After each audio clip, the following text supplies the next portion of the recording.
And welcome to Manchester. It is a gloriously sunny day. You are in the light, I'm in the dark. That's probably very appropriate. This is, as you know, a workshop on theories of political ecology this week. So I've been giving some thought to how one might approach a workshop on theories of political ecology. My task for today is to focus on the political ecologies of extraction. And what I want to do is to introduce a range of ways of thinking about extraction. I'm going to mention some theorists as we go along, but this isn't a kind of guided tour to theorists. Instead, it's a working through of how we might conceptualize what is a political ecology of extraction. I'll explain a little bit more about that in a minute.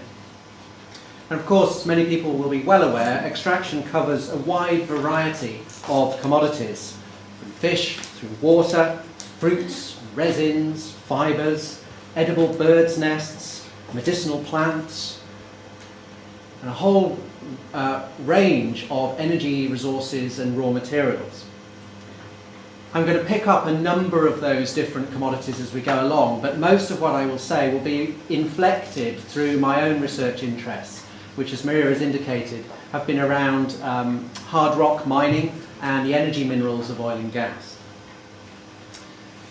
So, I think it's fair to say that we are living in what one might describe as an extractive moment. Part of the cumulative but episodic material intensification of the economy. Pulses, if you like, over time in social metabolism. This particular moment is associated with a new round of geographically uneven development. So, for example, while demand for many minerals has flatlined in the OECD economies, there's a new geography of demand, global shifts in demand, associated with shifts in the centre of gravity of the world economy. The rise of China, for example, but more broadly than that, the emergence of industrialising powers outside the traditional core is creating new shifts in the geographies of demand and at the same time driving new frontiers of extraction. So, as many people will be well aware, this is a historical tendency here towards this cumulative but episodic, pulse-like intensification of the world economy. And we're living in one particular examples of those moments. Along with that then are a range of classic minerals that are the driving forces of this extractive moment. One thinks, for example, of coal. Coal production is at an all-time high. China consumes more coal than the rest of the countries in the world economy put together at the moment. And that, of course, is driving landscape transformations in India, in Indonesia, and a number of other countries to provision the Chinese economy with coal. One thinks too of iron ore and a range of materials like oil and copper, the classic minerals. But of course there's another set of new frontiers coming into being associated with new material demands. Those associated particularly with electrification, the rare earths, for example, which find their role in everything from handheld electronic gadgets to wind turbines. So behind the new economies of electrification are a range of raw material demands. One thinks too of changes in the food systems. The rise of palm oil economies, for example, and biomass crops for energy use. So we have some classic minerals and some new materials. And of course, extractives have been a central question for political ecology. From the classic literatures, one thinks, for example, of Eric Wolf's discussion of the fur trade in The People Without a History, or Eduardo Galeano's Open Veins of Latin America, on Latin American extractivism, or people like Stephen Bunker writing in on the Amazon in the 1980s, Nancy Peluso's work on the political ecology of forest extractivism in East Kalimantan in Indonesia, for example, or indeed people like Tony Bebbington today, working extensively in Latin America, his recent piece in Geoforum, the journal, called Underground Political Ecologies, thinking through the range of social activist movements that are involved in contesting, modifying, resisting extractive developments. So extractivism then is far from dead, it's far from a dusty relic of history, and underpins a number of key contemporary questions, ones that are at the heart of Entitle, around resource conflicts, the role of activist movements, questions of social justice and democracy, questions of waste. I've talked to a number of mining engineers through the course of research, and they very clearly describe mining as actually a business of waste disposal. That's the principal technical and physical challenge one faces in mining, is how to deal with a load of waste material compared to a much smaller proportion of commercially valuable material. That's certainly the case for hard rock mining, less so of course for coal. And underpinning that of course are questions about geographically uneven development. So just to round that point out a little more, you can think of the literatures in political ecology that have looked at the historic evolution of extractive cycles in Amazonia, in Indonesia. One might say the same too about Canada. And of course there have been some very specific policy regimes built up around extraction. Concerns around the resource curse in hard rock mining, for example. Concerns about how to make extractive reserves sustainable around forest resources, for example.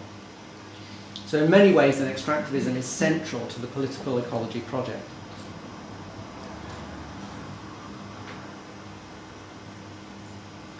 So the question then for me, what I want to try and explore with you today, is in what ways is extractivism a distinctive mode of production? We might be comfortable with extractivism or extraction as a descriptive term, as something to do with the physical removal of stuff, displacement of stuff, pulling it from the earth, most obviously.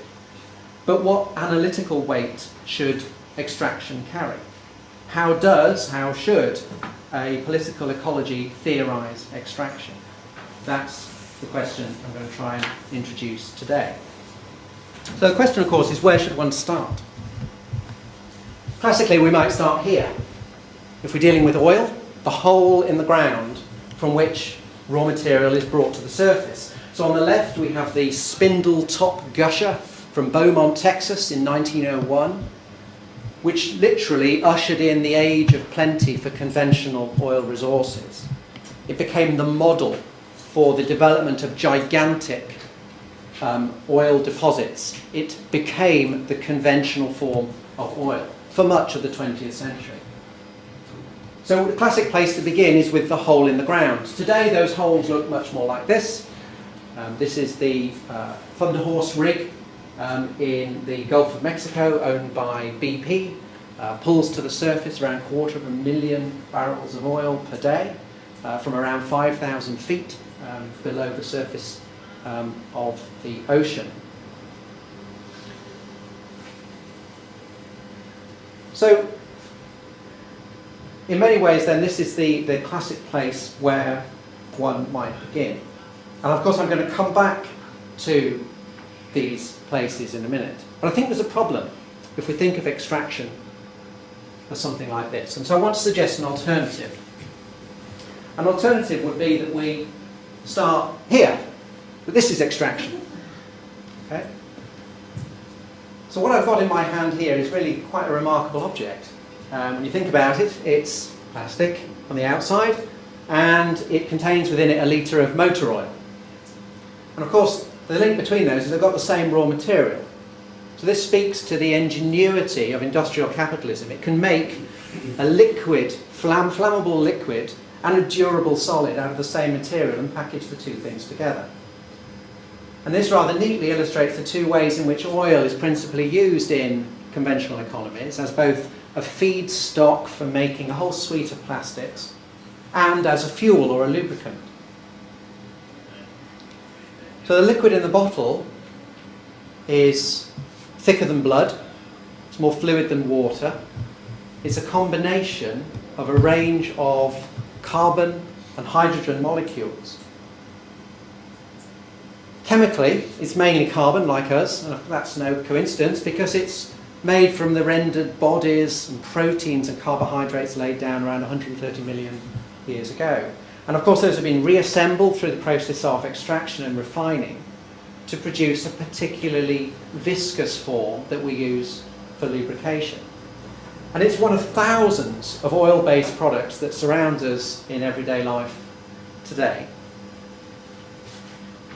kind of oil products that build up a density in the urban environment, that congregate, proliferate through urban economies. Part of the reason that I want to make that point is I think there's a danger if we think of extraction as occurring just through spaces of the whole, where things come out of the ground, is it tends to displace extraction. It makes it a creature of somewhere that is not here, but out there. So partly the mind shift involved in thinking about extraction as a range of commodity flows and the way that then those pool up in urban areas, for example, is to help us think about what the connections are between extraction and broader processes. So what I've tried to do with this little mind shift here is to raise the way that the question of what is extraction is actually an epistemological question, which is how should we understand or know this process? Where do we investigate it from? Through which sites, through which places do we set out to investigate extraction? By what methods can it be accessed and assessed? If we want to come up with an account of the social justice components of extraction, for example, where should we begin? So what I mean by an epistemological question is where do our methods place extraction geographically and socially? There's some interesting work taking place, and I think many of you may well be aware of this, and it's particularly through NGO organisations which are coming up with novel cartographies of extraction to remap spaces of extractive activity. So on the left here we have a mapping of the Western Hemisphere in this case by Carbon Tracker. Carbon Tracker is an organisation that reports on the investment risk associated with fossil fuels. And rather than map these extractive processes and the stocks of raw materials into national spaces where they reside geologically, what Carbon Tracker does is remaps those on major world stock exchanges. So it's representing potential extractive activity not in the spaces of geology, but in the spaces of financial risk, quite literally, to map onto the City of London what the holdings of oil, coal and gas are. And the point that the conclusion they come to is that if one is to try and meet the 2-degree C rise, which is in temperature, which is largely regarded as the threshold for dangerous climate change, then a significant proportion of those carbon stocks that are held by major companies are unburnable. In other words, the assets are massively overpriced, and therefore the investors are subject to a whole range of financial risk. So it's quite a neat little example of how to re-represent extractive activity, potential extractive activity, onto stock market exchanges in order to demonstrate, in this case, financial risk. On the right-hand side is another image by an NGO organisation called Platform. It's a London-based activist organisation. The image is not particularly clear, but it comes from an online podcast. You can download it. It's a walking tour, an operatic audio tour is the way they describe it, music and verse, that basically walks you through the streets of London to represent extractive spaces elsewhere within the city. So it's making clear the connections between BP, for example, other major banks, and extractive activities that are funded beyond the city. So it's remapping extractive activity into the urban heartlands.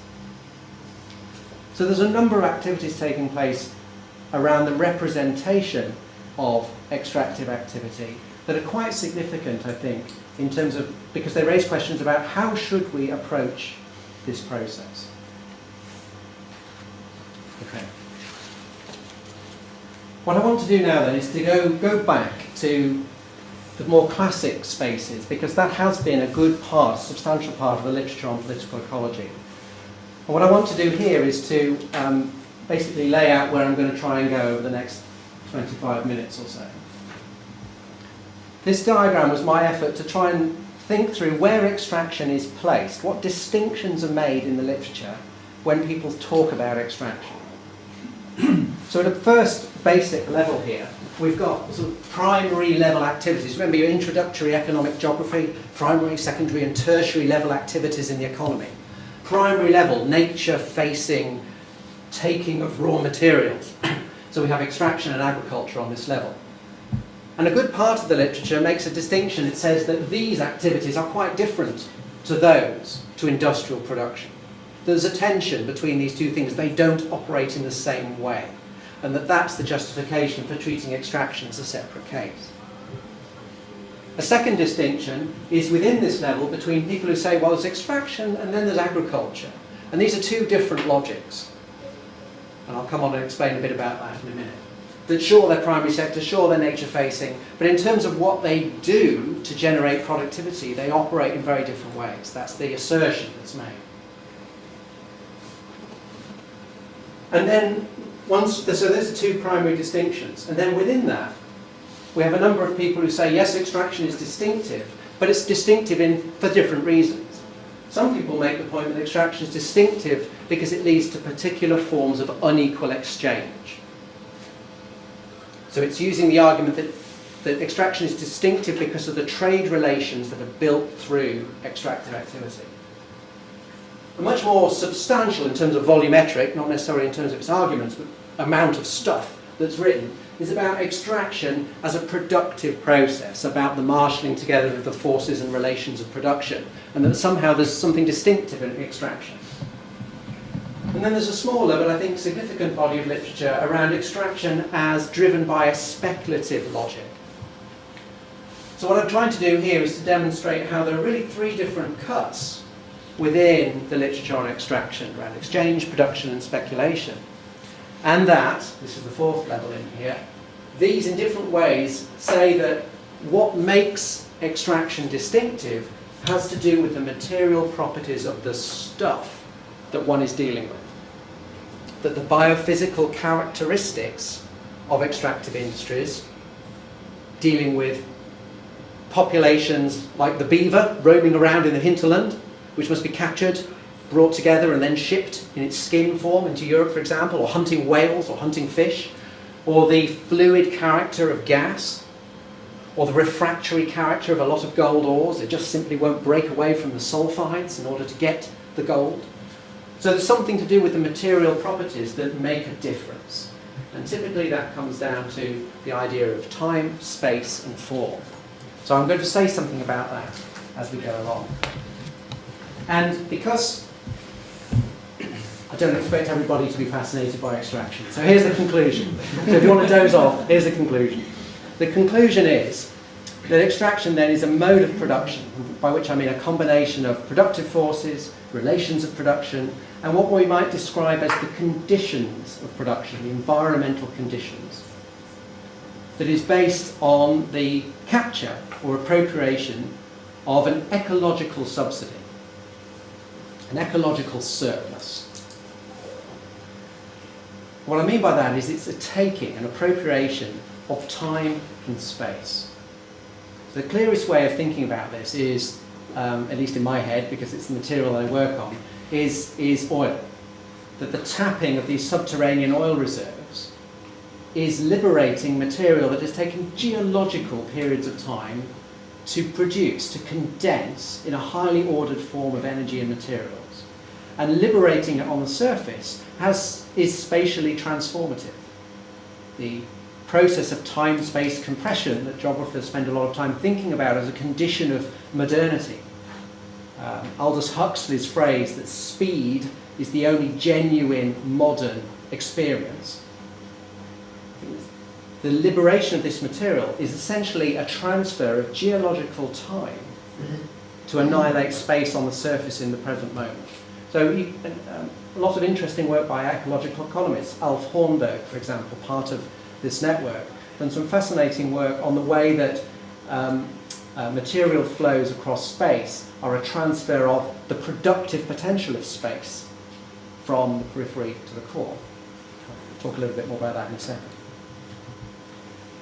So if extraction then is a mode of production based on the capture of surplus, extraction under capitalism is based on the appropriation of surplus for purposes of accumulation. It's not just done to perpetuate livelihoods, it's done for the purposes of accumulation. And the classic way of thinking about that is the idea of commodities produced for exchange. My own view is that that's a bit restrictive, and that actually we can think about extraction as an appropriation of surplus to enable accumulation as being about a whole suite of opportunities that extraction provides for circulating capital in all its forms, not just in the commodity form. And I'm thinking here particularly about speculation. So that's my kind of little bit rider on it. I want a more elastic understanding of accumulation, not just about commodities, but about capital circulation in all its forms. And the third point will be that environmental conditions, time, space and form, strongly shape the institutions of extraction. All right, so that's where I'm going. I've had enough, you can feel free to go. So we ought to take a step back.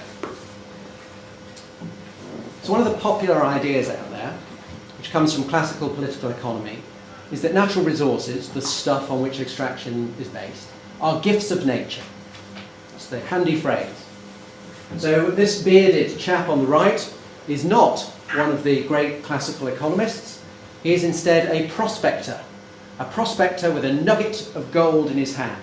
And if you like, this is the iconic idea of a gift of nature.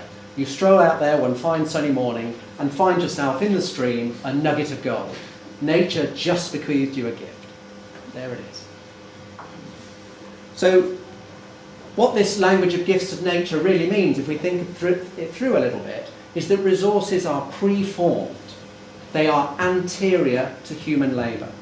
They occur prior to human labour. In other words, they are the product of natural production. So the gold nugget is in place there through hydrothermal, geological processes that have nothing at all to do with human labour. So we think about biological resources like fish stocks, for example.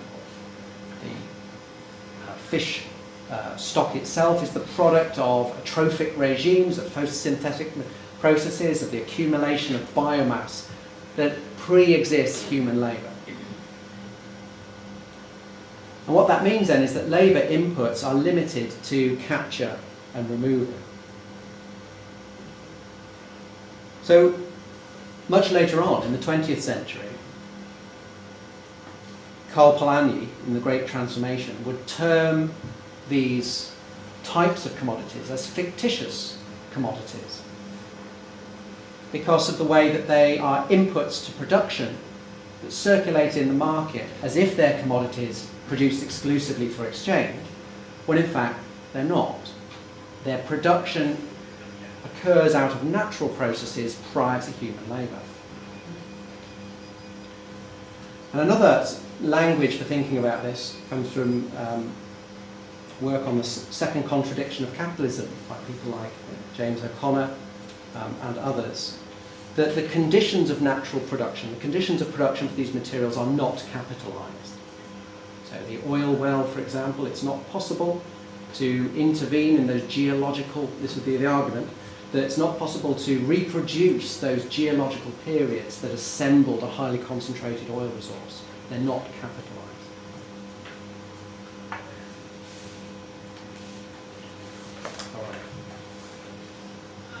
So what I want to do now then is to try and draw out this distinction between extraction and industrial production.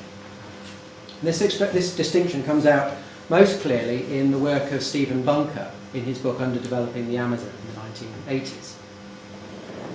And what he does is he creates a structural understanding of the world economy divided between productive economies, economies based on industrial production, and economies based on extraction. And he says these two things are linked, these two economies are linked.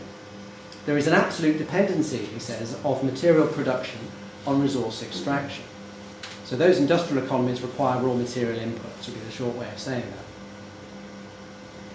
But the differences between the two logics, industrial production and extraction, produces an inequality in forms of exchange between these two types of economy.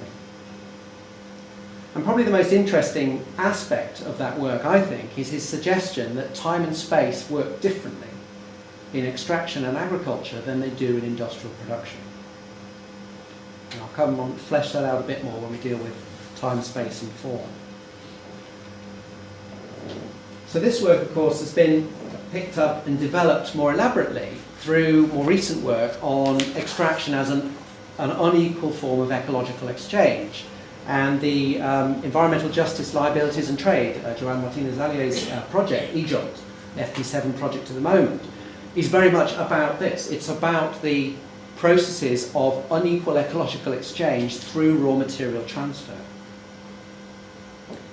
So down at the bottom here is a sector that I work on at the moment, which is natural gas.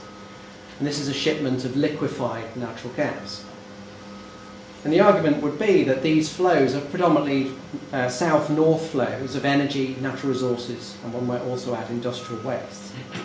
And using the methods of ecological economics, one can show how these are net transfers of energy and materials in energetic and weight terms, so that a highly ordered, low entropy form of material is transferred from extractive regions, and the value of that, its ordering potential, is accrued by industrializing economies. What is left then in the periphery is a simplified, degraded set of materials, whilst the industrial core appropriates this highly ordered form, which is then dispersed through a number of sort of dissipative structures of urbanization. And the effect, of course, is a process of environmental cost shifting at the world scale, through the language of either ecological overdraft or ecological debt, depending on who your lead author is. The sense here that these flows are structural flows of trade that produce inequality at the world scale, based on fundamentally different logics: industrial production, the transformation of raw materials, and extraction, the taking of a highly ordered form of materials and its displacement, its movement elsewhere. So the second distinction is between, then, if that was between industrial production and extraction and cultivation, loosely based around Bunker's work and then more recent work in ecological economics, another distinction is between extraction and cultivation. Sure, these two things are nature-facing, and there's a handy phrase that the National Mining Association, the go-to organisation to champion mining in the US, likes to roll out this phrase: if it can't be grown, it has to be mined, as a justification for extraction. So these two activities are seen as primary. Sure, they're both nature-facing, the argument goes. And that the characteristic that links them is that there is an incomplete control in both of them over the materials and processes. That we're kind of playing with nature here, in the sense that we have incomplete control over processes that are involved in the production of all of these: geological processes for oil reserve, biological processes for fish and crops, for example. And their point is that actually the logics of production are quite different.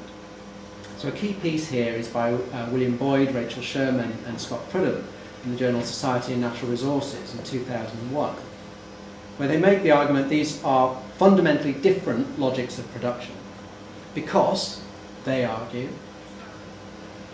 in extractive systems one has no control over natural production. That's what they say. You essentially have to go take what natural production gives to you. Whereas cultivation, agriculture, labour is actually able to modify these natural processes.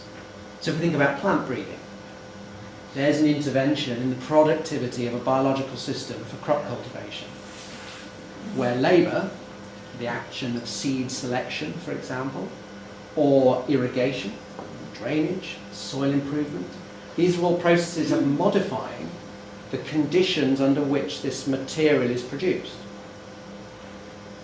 So Ted Benton, environmental sociologist, writing in the 1990s, got somewhere close to this argument, where he made the point that labour is eco-regulatory. That was his way of describing this. That labour isn't transformative in agricultural systems in the way that it is in industrial ones, where it works on and transforms raw materials. Instead, labour inputs are about modifying the conditions under which crops grow, is a clear example. So just to explain pictures, one on the left, it's a little difficult to see.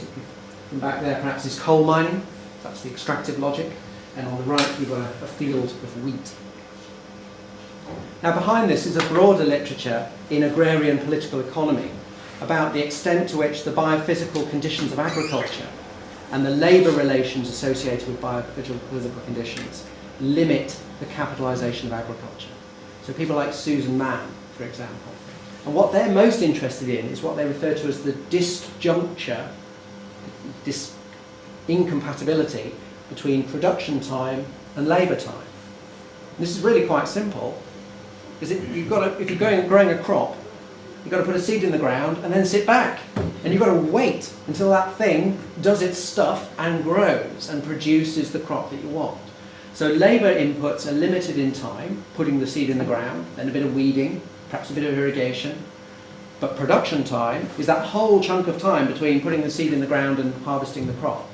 So there's a disjuncture between labour time and production time in cultivating systems that in this argument makes a difference. Makes a difference from industrial production, and as Boyd and Prudhomme and Sherman would go on to say, it characterises cultivation as different from extraction. So let me try and explain that. So if Ted Benton's argument is that labour in agriculture is eco-regulatory, it tinkers around with the conditions of production, then these guys, Boyd et al., go a bit further. And they say, actually, cultivation, you can physically take hold of those biological processes to increase productivity. You can squeeze nature harder, if you like. So you're able to get in there, and crop breeding and animal husbandry is a great example of this. Of course, genetic engineering is the ramping up of this process. You're actually able to take hold at the molecular level in genetic engineering of the biological reproductive process in order to drive productivity. Whereas in extraction, they say you can't do that.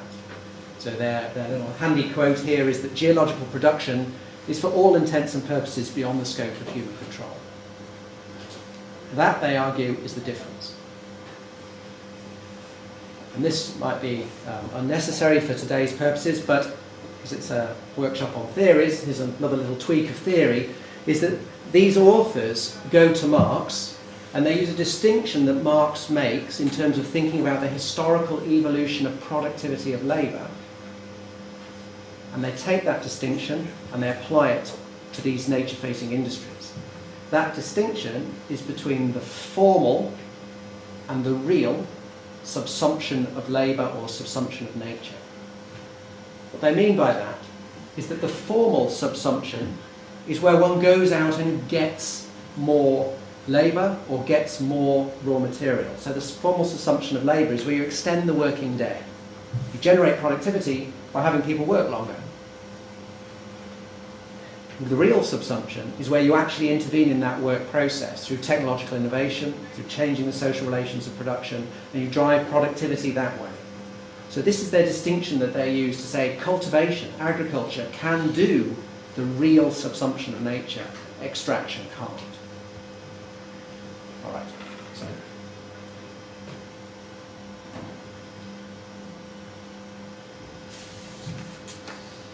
Now then, having said that, I don't quite agree with what they say.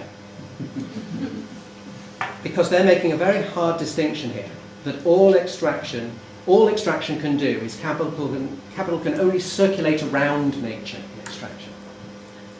And that there's no scope for getting in there and modifying the processes of natural production. And I don't think that's always the case. And here's a very visible example of this that's highly problematic for a range of reasons, politically, analytically. And it's to do with unconventional oil production. The tar sands in Alberta. There are other tar sands around the world. Here's the one that's been brought into industrial production quite dramatically over the last decade.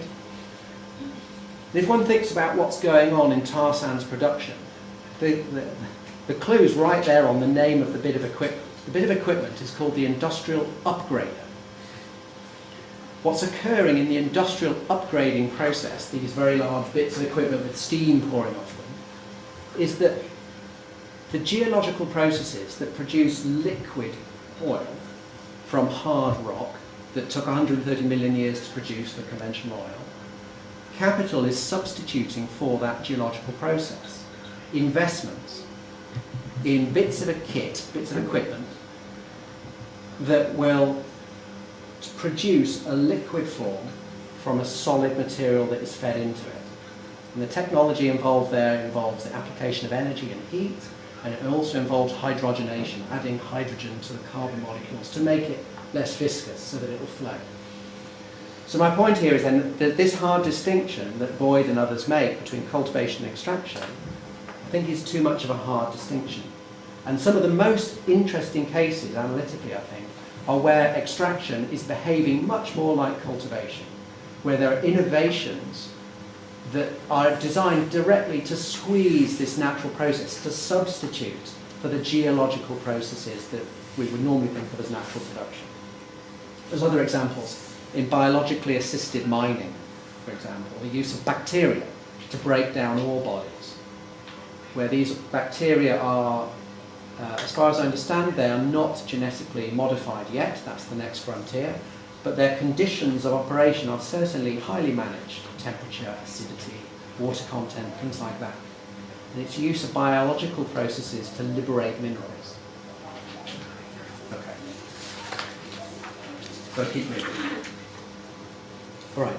So what this literature does, that I've just laid out, Boyd and Bunker and others, very nicely do, I think, is that they get into, they take us to this confrontation in production with nature, with the biophysical material. So we need some language for, well, we know nature's messy, that it exists in a whole range of forms, and in your projects you'll be grappling with really varied, heterogeneous assemblages of the non-human world. So we need some analytical framework for dissecting all this diversity. And Scott Prudhoe, geographer at the University of Toronto, in his book Knock on Wood, which is about forestry and the shift from old-growth forestry to plantation forestry, comes up with a threefold distinction: form, space, and time.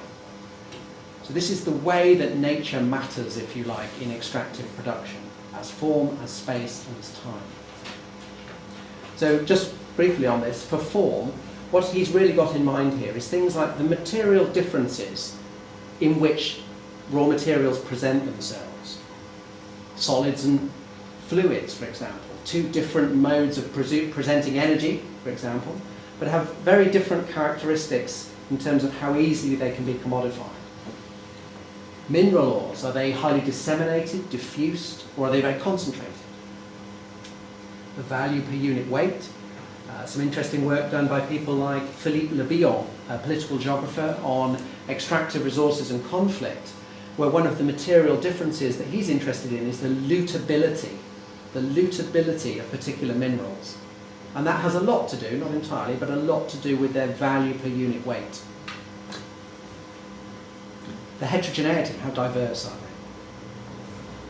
So the point is that these, we might idly sit here and think of the number of different ways in which our resources vary from one to another.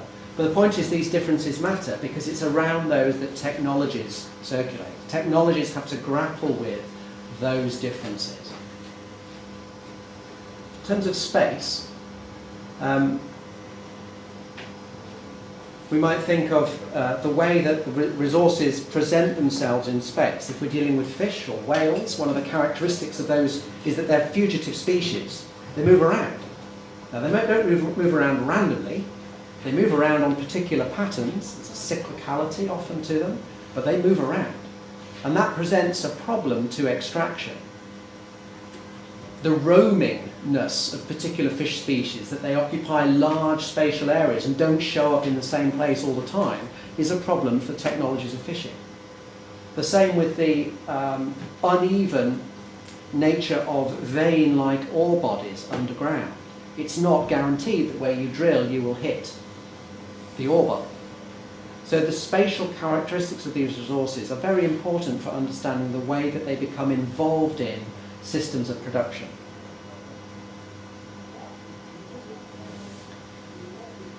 The final point here is on time. And this again echoes the point around the distinction between cultivation and extraction. The simple point would be here that exhaustible resources, the word exhaustible here is really a judgment about the time horizon for renewal. But oil is a renewable resource. It just takes you 130 million years to reproduce it. So in any meaningful sense, it's non-renewable. So the point is, for a lot of extractive resources, is that the processes of formation, massively in brackets, depending on what your resource is, exceed those of industrial capital.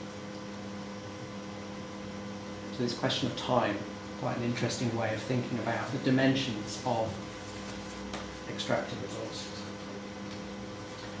All right, so what I'm going to do now is kind of try to lay out some particular bodies of work and to show how they might be linked, how they might be useful for thinking about extraction.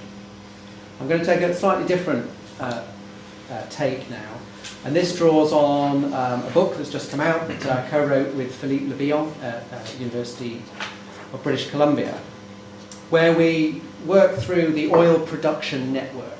And our diagram here, which we spent probably rather too long thinking about, was to work out in this production process, from accessing the resource through refining and production, the creation of value through the industrial process, to the process of consumption, the distribution of revenue, and the distribution of environmental impacts. My point here would be that a political ecology of this would want to work out how time, space, and form were involved in each of these cuts. So for an extractive resource, we want to understand the way in which the characteristic of the resource, its time dimensions, its spatial dimensions, and its materiality, make a difference to the process of extraction. So let me try and, I'm not going to go, you'll be relieved to hear, I'm not going to go all the way through all those 5 stages, but I'm going to try and illustrate it with a couple of examples around access. So many of you will know from either previous experience or work you're starting to do now, that in these extractive zones of the world economy, there is a cartography, a map-making process that shows up very frequently, and it's the cartography of access rights, typically of claims. And so for mineral resources, territorially bounded mineral resources, these are produced as a mining cadastral map, the map of who has what land claims. So here's one, this is rather an old one. This is for northern Nigeria in 1912. It's around tin mining. And what it's showing is an access right, the mine claim, which is allocated to individuals over a particular surface. And so my point's really a simple one, that we could see these access cartographies as being structured in particular ways. And the structuring takes place through the biophysical characteristics of the material and the needs of circulatory capital, if you like. So it's the connection between these two things. So if we think about the form here, a lot of the minerals in this particular setting are what's called placer minerals. They're disseminated, they occur in gravels. So the shape of these claims has a certain spatial dimension that reflects that placer character. But basically it's known that these it's known that these deposits contain a certain amount of material.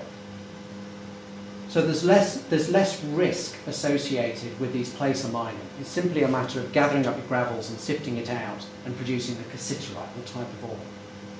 So that geological form produces a property right that has particular spatial dimensions to it. There's a time dimension to this too, which is the need to ensure that capital will circulate through this landscape. So these mining rights are limited in terms of how long they can be held for. And there are particular work requirements on those. It's possible to interpret these sorts of landscapes, cartographies of mining access, as efforts to capture resources. So they're very much like capture fisheries in that regard. It's the idea of capturing, laying a claim, an exclusive monopoly right, limited in time and space, to a particular concentration of ecological surplus, of ecologically rich resource. those access rights, then, we can link this to a theory of rent, which would be what's occurring through these rights is the ability to capture significant rents by holding and excluding others from using those resources. So some very interesting work done on lowland banana plantations in the Caribbean, for example, of the way that large multinational firms bought up prime agricultural land but retired it from production. The idea was essentially to prevent competition from using those key bits of land. So what's going on here is an interaction between the physicality of the material itself and the circulatory demands of capital. And we move on here to talk a bit about production processes. How am I doing for time, Maria? You have another half an hour. Oh, really? Well, it's 12 o'clock. It depends. Can you use it up talking or? I shan't use it up talking. So it's really up to you. Okay. It's very interesting. I shall move a little more quickly. Okay. So the point that I want to make now is to deal with one of the characteristics of extractive resources, which is the fact that they are depleting assets. The exhaustible resource is depleted over time. This is most clear, of course, for so-called non-renewable resources, but we can also think of a range of what in the resource literature often called critical zone resources, essentially renewable systems that can be pushed too far, soil erosion, soil resource, fish populations, groundwater, can all be extracted in a way such that they're not renewable. We're all familiar with that. In other words, it's not limited to simply non-renewable resources. There's a particular characteristic, because of these depleting assets, that extractive economies are often marked by an initial boom. And this initial boom is one where there's a low ratio of capital and labour relative to the value that's produced. That's the characteristic of the boom. A low ratio of labour and capital relative to the value of the material that's being produced. Over time, there's an increase in labour. People migrate in. Capital, big bits of equipment get brought to bear on the resource challenge, the resource problem, and depletion sets in. So behind these extractive boom-bust scenarios is an interaction between labour and capital and the biophysical character of the raw material. It produces this distinctive boom-bust phase. So extraction is an auto-consumptive process. So for people who follow neo-Marxian arguments about a second contradiction of capital, here's one of those contradictions. The production process today undermines the conditions for future accumulation. And this often gives, not all extraction, but quite a bit of extraction, a rip and run character. You get in there, you cream off the high value, you capture that ecological subsidy, you get out of there, on to the next site. So the quality of the material typically will decline over time. I'll say a bit about that in a second. And that produces this technological treadmill character. So let me illustrate that. This diagram on the right, it's a standard diagram that one sees in work on resource quality. This is called the resource pyramid.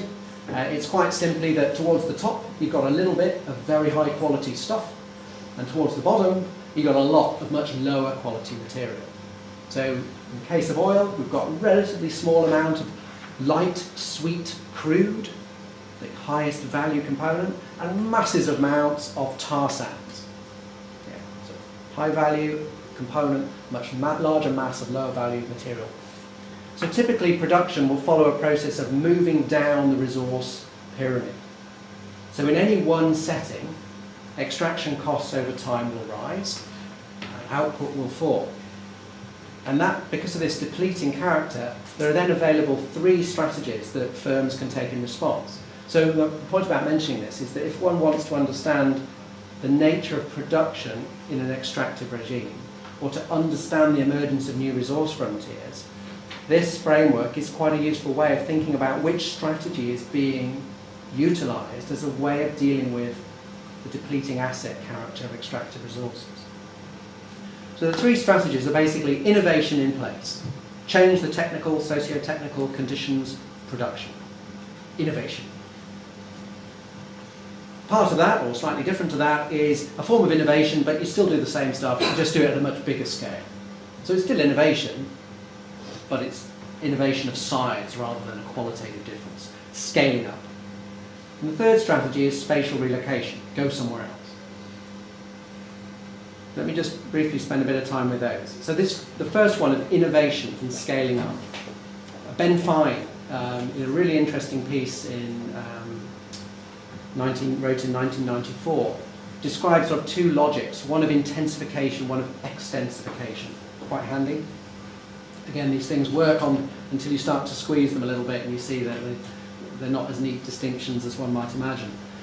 Jason Moore, formerly at Lund and now at Umeå in Sweden, has elaborated on this point, talking about not intensification but commodity deepening.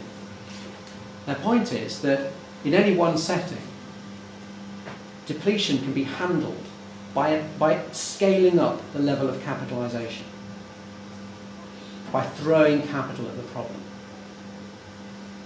One example of that is increased economies of scale. And as economies of scale go up, bits of equipment, literally bits of equipment, get bigger and bigger. Big mining machines, enormous wheeled trucks, massively powered diesel trawler fleets for fisheries, for example. So the scaling up of this equipment creates new barriers to entry. So smaller players can't get into the game. So there's an organisational shift taking place here towards the concentration of capital, a reduction in the number of players, and growing debt. Again, is an organisational component, is that increasingly the logics of these companies, because they're having to borrow large amounts of money, are conditioned by their borrowing processes. So there's an awful lot one can do with that. My point is here, it relates ultimately back to this depleting character of extraction. A component of this is that along with these, along with the intensification and increased scale economies of production, are what Stephen Bunker and Paul Sickentel in their book Globalization and the Race for Resources describe as increasing diseconomies of space. So if you scale up a plant to process iron ore, for example, that requires you to feed this plant. You need bigger mines to feed the bigger plant. If you build a big oil refinery, you've got to make sure, you have to run these things at full tilt to maximise their financial return. That means you need to ensure a through flow into this plant of a sufficient volume of material. And you then have to handle the movement of that material across space. So there's a scaling up in production that leads to a scaling up in transportation. So this is the phenomenon of railroad cars, tankers, super tankers, ocean tankers, the equipment of transportation getting bigger over time as a way of handling the depleting character of the asset. There's something else that's interesting that occurs around this, is that because you need larger and larger. So let me give you an example of Thunder Horse, the BP drilling rig I showed you at the beginning, 250,000 barrels of oil a day it can process. Well, that's fine if you've got a big enough oil deposit to supply 250,000 barrels of oil per day. But the Gulf of Mexico increasingly does not have those sorts of oil reserves. So what it means is that there are lots of oil reserves in the Gulf of Mexico, but they're all quite small because the big ones have been utilised. So a chief engineering frontier is how do you make small deposits look like big ones economically? How do you join them up in such a way is that they work to provide this throughput of raw materials that these big bits of kit need? So I mean that strikes me as a really interesting dimension of the extractive challenge around the world at the moment, is making small bits of stuff look like big bits of stuff in order to get the economies of scale that one needs.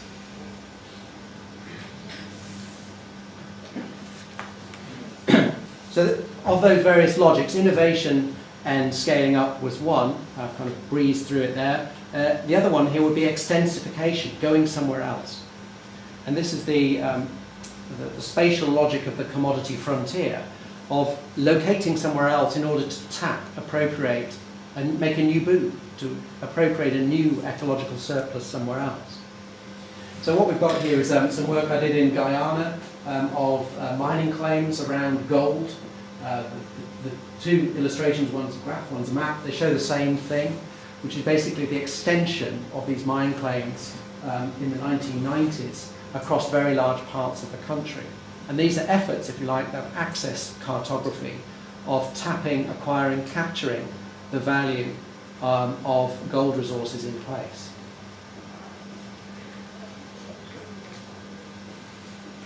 And this process is rightly described, I think, as one of primitive accumulation. It is a process of taking raw materials, tapping this ecological surplus. And the point is, of course, through David Harvey's work and others, is that primitive accumulation is experienced as a process of dispossession. And the reason for that, in many of these extractive economies, is because the land and resources is already appropriated and embedded in other existing livelihood systems. So it's experienced as dispossession because of the way the surface use of water resources are already embedded in, already appropriated, they're used in various ways. They might not be formally titled and exist on state registers of land ownership, but there will certainly be customary rules, received rules around who has access rights to that material and how it can be used. So these processes then of extending the commodity frontier to appropriate an ecological surplus are experienced in many settings as a process of dispossession. Tony Bevington's work, I mentioned his work earlier on, nicely works through this to say that in many instances, so this map of Guyana suggests that all of Guyana, 3/4 of Guyana, the top bit, the north bit, becomes gold mining. Well, it doesn't. A lot of that land does not get converted into gold mines. It's claimed for mining, but not used for mining. Tony Bevington's point is that whilst you don't get absolute dispossession, you get tremendous uncertainty introduced into these landscapes as a result of these claims. And that uncertainty itself is a form of dispossession.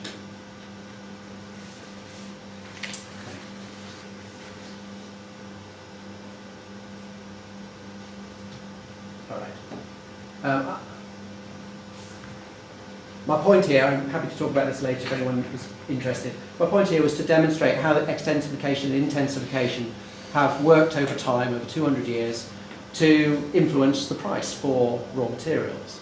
And you've got these classic curves where the price for copper in this instance falls over 200 years and production booms.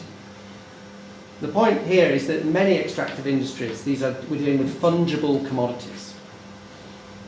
Commodities that are essentially the same when they're experienced in the marketplace and can be substituted one for another. And in these sectors, prices typically follow costs. So as this competitive process works to bring costs down, so prices for these materials fall. And as prices for these materials fall, that's why they become then embedded in urban landscapes in the global north. So this logic then of dealing with depletion, of scaling up, of tapping new sources, is the mechanism through which prices have fallen over time. And that falling price over time is how these materials have become socially proliferated and become embedded in northern economies. I was going to work this through an example of fisheries. I won't for out of the interests of time. But what it does show is a similar quality shift, a moving downgrade, in this case from one trophic level to another, from top predators, the tuna, down towards mackerel, to other smaller fish, lower trophic levels that are typically further and further away from markets. So it's both a geographical shift, sometimes it's a vertical shift into the deeper ocean, but it's a movement down the trophic levels. And I've forgotten his name, David Pawley, University of British Columbia, fisheries scientist, written extensively on this, the idea that we're now eating bait. What used to be bait, the thing we would use to catch other fish, is now our food. So moving down these trophic levels. So my final point that I want to come on to is to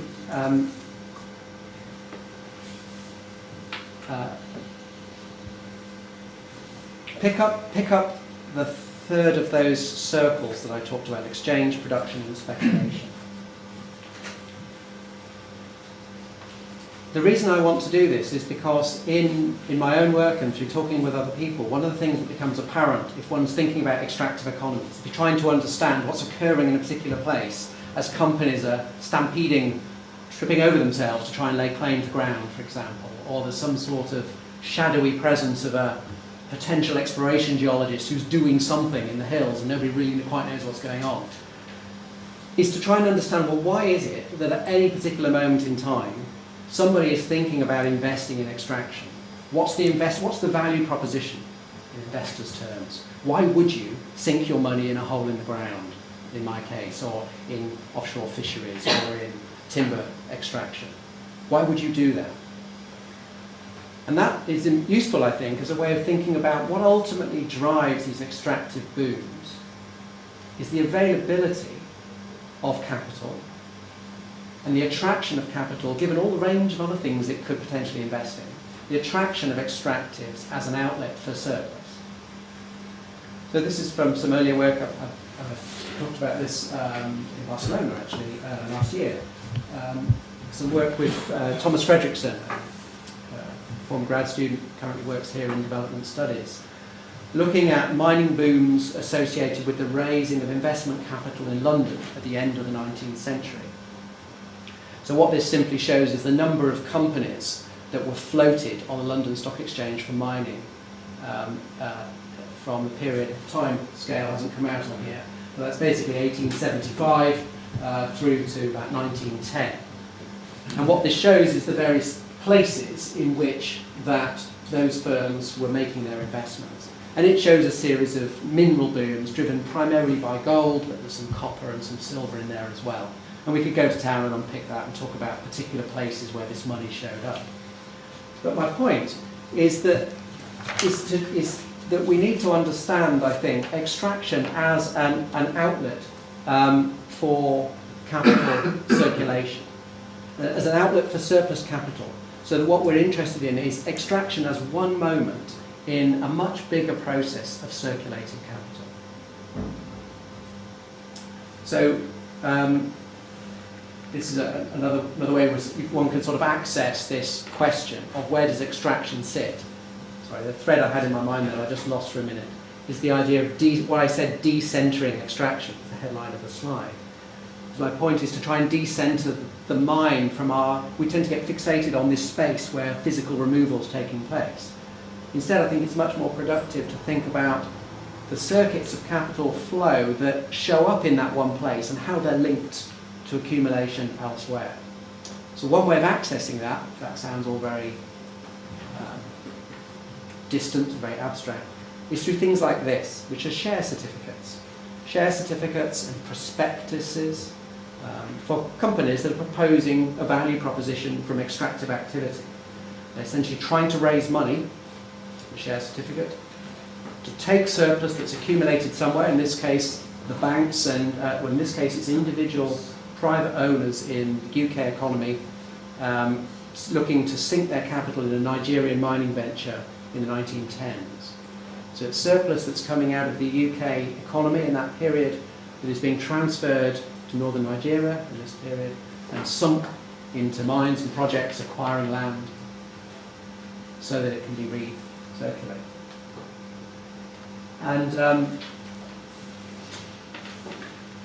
this diagram is perhaps too complicated, but it's my effort in the context of that work on Nigeria and capital export from the UK to think about the way in which the extractive part sits here in Nigeria is linked to whole flows of accumulation whole flows of circulation of capital taking place elsewhere. Let me try and explain it just briefly. Happy to talk about it more later if one likes. Here we've got an industrial process in the UK producing surplus from the manufacturing workshop of the world. You'll see a legacy of that in Manchester as you walk up and around through town. And what this does is produce surplus through an industrial process. Some of that money then gets reinvested, primary circuit reinvested in the UK economy, But in that period at the end of the 19th century, what's striking about it is a lot of it leaves, and it goes as capital export and shows up in places like the Witwatersrand, parts of Australia, parts of South America, and in the case I was looking at, northern Nigeria. And here what it does, this capital export as finance capital, it shows up here as a way to tap this ecological subsidy, the accumulated tin ores. It's exported as raw commodities. There's a finance payment that links the structures of colonial governance between the metropolitan core and the periphery. So what you've got here then is my simple point, remember nothing else from this diagram, is that the mine is one small part of a much bigger political ecology of capital circulation. So, to conclude, I think then that political ecologies of extraction can be characterized as showing how extraction appropriates and distributes an ecological surplus,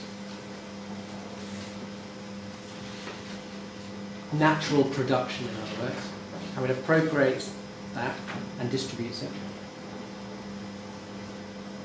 that it shows and it will examines how that particular pattern of appropriation and distribution enables accumulation, and for whom. And this is my point about decentering extraction. We should be asking why extractives, why here, why now? Why is money coming into this venture now? Where's it coming from? What logic is it expressing? And the third point is that political ecologies of extraction would recognise then how resource characteristics, time, space and form is a handy holy trinity, if you like, for thinking about what the difference that nature makes. Recognise how those resource characteristics and the conditions of capital circulation shape extractive institutions.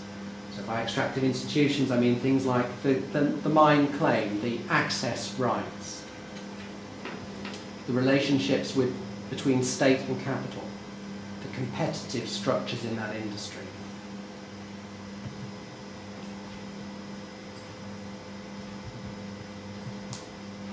Okay, so I hope that's been useful. I've put it together this way, thinking that the objective of our workshop is to introduce some theories of political ecology, and I've tried to do it along the lines of extraction. I'll stop there.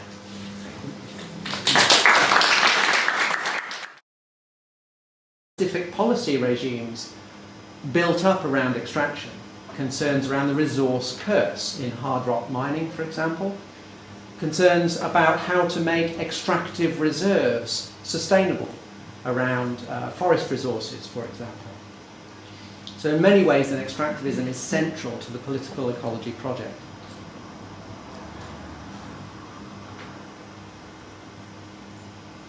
So the question then for me, what I want to try and explore with you today, is in what ways is extractivism a distinctive mode of production? We might be comfortable with extractivism or extraction as a descriptive term, as something to do with the physical removal of stuff, displacement of stuff, pulling it from the earth, most obviously. But what analytical weight should extraction carry? How should a political ecology theorise extraction? That's the question I'm going to try and introduce today. So the question, of course, is where should one start? Classically, we might start here. If we're dealing with oil, the hole in the ground from which raw material is brought to the surface. So on the left, we have the spindle top gusher from Beaumont, Texas in 1901, which literally ushered in the age of plenty for conventional oil resources. It became the model for the development of gigantic oil deposits. It became the conventional form of oil for much of the 20th century.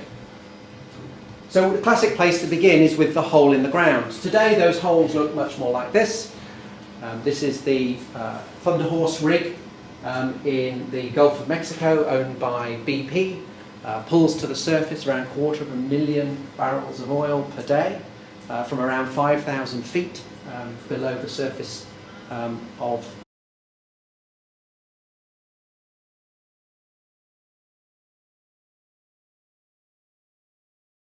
this, and welcome to Manchester. It is a gloriously sunny day. You are in the light, I'm in the dark. That's probably very appropriate. This is, as you know, a workshop on theories of political ecology this week. So I've been giving some thought to how one might approach a workshop on theories of political ecology. My task for today is to focus on the political ecologies of extraction. And what I want to do is to introduce a range of ways of thinking about extraction. I'm going to mention some theorists as we go along, but this isn't a kind of guided tour to theorists. Instead, it's a working through of how we might conceptualize what is a political ecology of extraction. I'll explain a little bit more about that in a minute. And of course, as many people will be well aware, extraction covers a wide variety of commodities, from fish through water, fruits, resins, fibres, edible birds' nests, medicinal plants, and a whole range of energy resources and raw materials. I'm going to pick up a number of those different commodities as we go along, but most of what I will say will be inflected through my own research interests, which, as Maria has indicated, have been around hard rock mining and the energy minerals of oil and gas. So, I think it's fair to say that we are living in what one might describe as an extractive moment. Part of the cumulative but episodic material intensification of the economy. Pulses, if you like, over time in social metabolism. This particular moment is associated with a new round of geographic ocean. So, in many ways then, this is the classic place where one might begin. And of course I'm going to come back to these places in a minute. But I think there's a problem if we think of extraction as something like this. And so I want to suggest an alternative. An alternative would be that we start here. But this is extraction. Okay? So what I've got in my hand here is really quite a remarkable object. When you think about it, it's plastic on the outside, and it contains within it a litre of motor oil. And of course, the link between those is they've got the same raw material. So this speaks to the ingenuity of industrial capitalism. It can make a liquid, flammable liquid, and a durable solid out of the same material and package the two things together. And this rather neatly illustrates the two ways in which oil is principally used in conventional economies, as both a feedstock for making a whole suite of plastics and as a fuel or a lubricant. So the liquid in the bottle is thicker than blood, it's more fluid than water. It's a combination of a range of carbon and hydrogen molecules. Chemically, it's mainly carbon, like us, and that's no coincidence because it's made from the rendered bodies and proteins and carbohydrates laid down around 130 million years ago. And of course those have been reassembled through the process of extraction and refining to produce a particularly viscous form that we use for lubrication. And it's one of thousands of oil-based products that surround us in everyday life today. It's the kind of oil products that build up a density in the perfectly uneven development. So for example, while demand for many minerals has flatlined in the OECD economies, there's a new geography of demand, global shifts in demand, associated with shifts in the centre of gravity of the world economy. The rise of China, for example, but more broadly than that, the emergence of industrialising powers outside the traditional core is creating new shifts in the geographies of demand and at the same time driving new frontiers of extraction. So, as many people will be well aware, this is a historical tendency here towards this cumulative but episodic, pulse-like intensification of the world economy. And we're living in one particular examples of those moments. Along with that then are a range of classic minerals that are the driving forces of this extractive moment. One thinks, for example, of coal. Coal production is at an all-time high. China consumes more coal than the rest of the countries in the world economy put together at the moment. And that, of course, is driving landscape transformations in India, in Indonesia, and a number of other countries to provision the Chinese economy with coal.